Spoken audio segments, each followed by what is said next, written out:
It's time for critiques.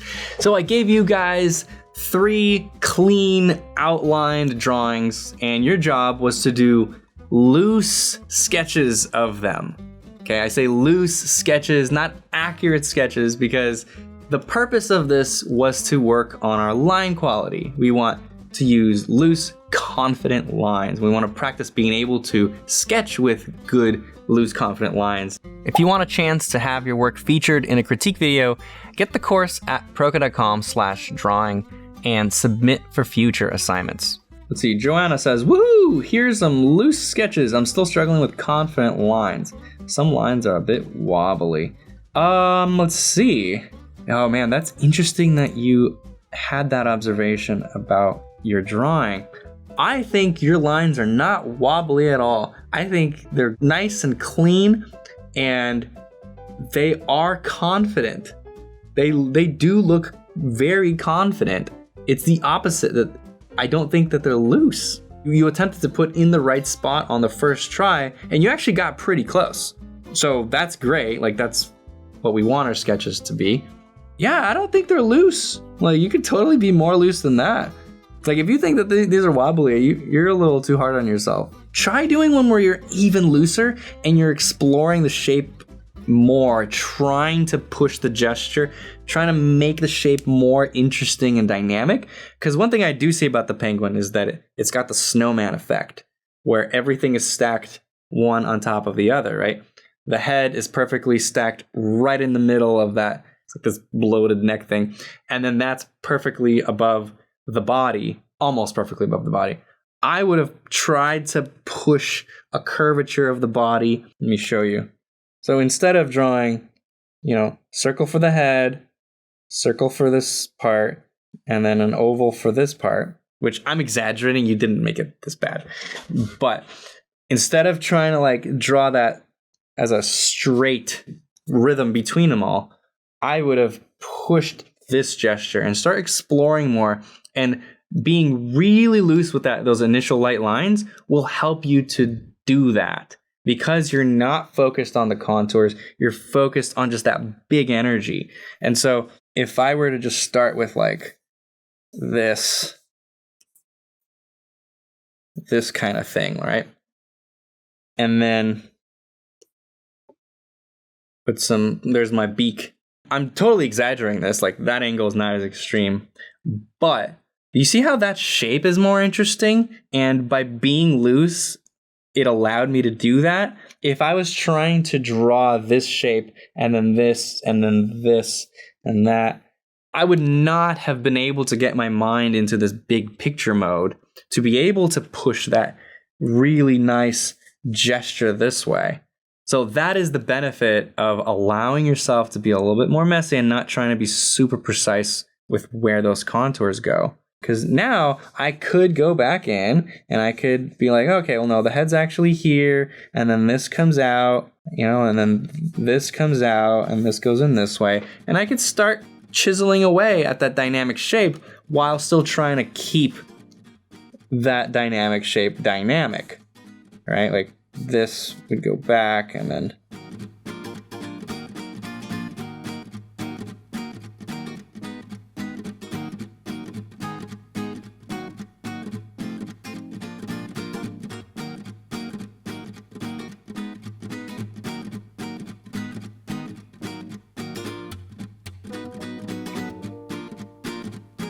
okay, so hopefully that was a good example for you of what the goal and the purpose of that mindset is. That's the whole purpose of sketching with loose lines, is so you can really quickly establish the gesture and the energy, the flow through the whole thing without committing to any small shapes.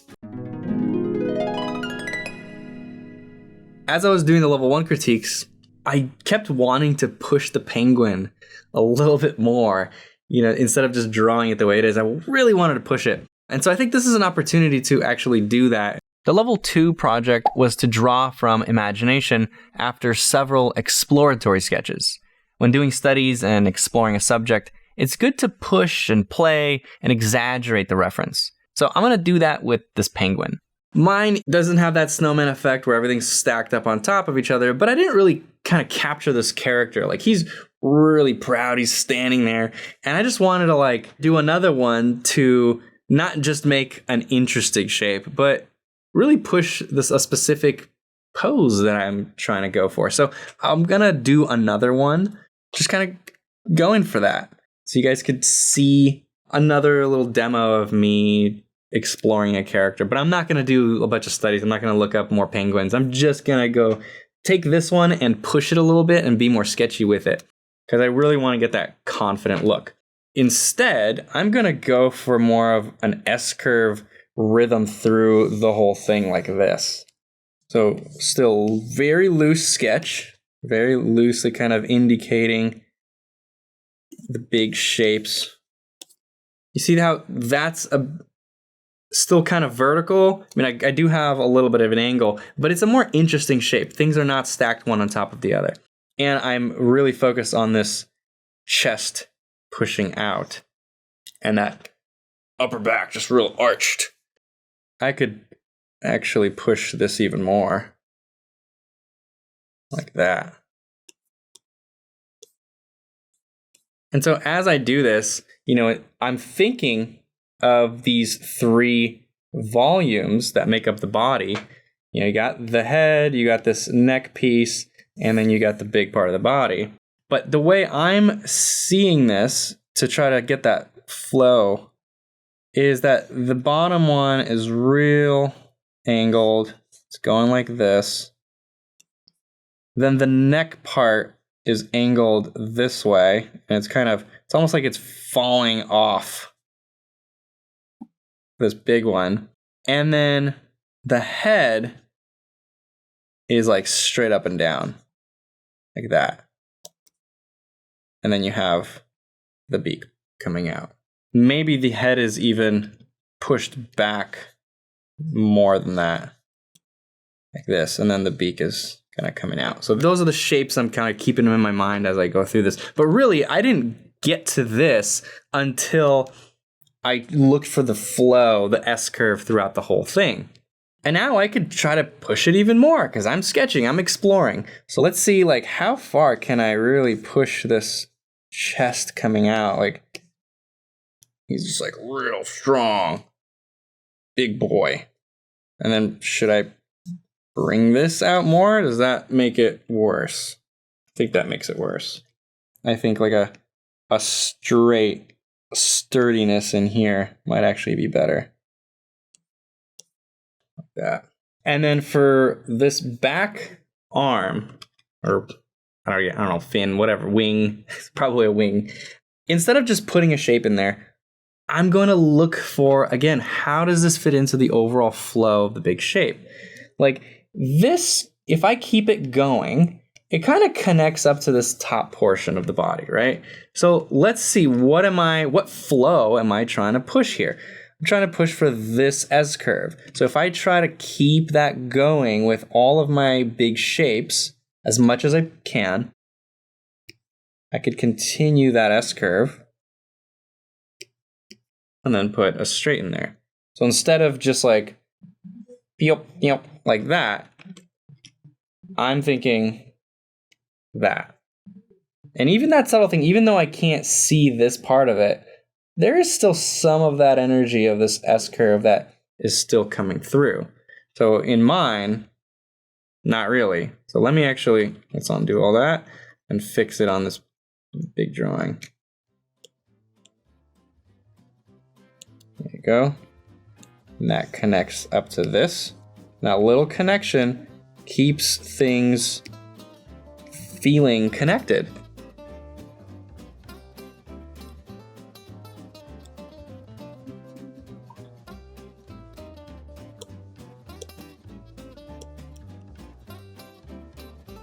And then for the feet, I'm not really gonna go exploring too much of this, but I did want to show you like how I was thinking about this the whole time, where I'm seeing these two big sweeps this way. Like if I just look at the big picture of the feet, I'm seeing this one going this way, this one going this way, and then this one has this S curve like that, a straight, and then this foot kind of comes down beyond the ground level,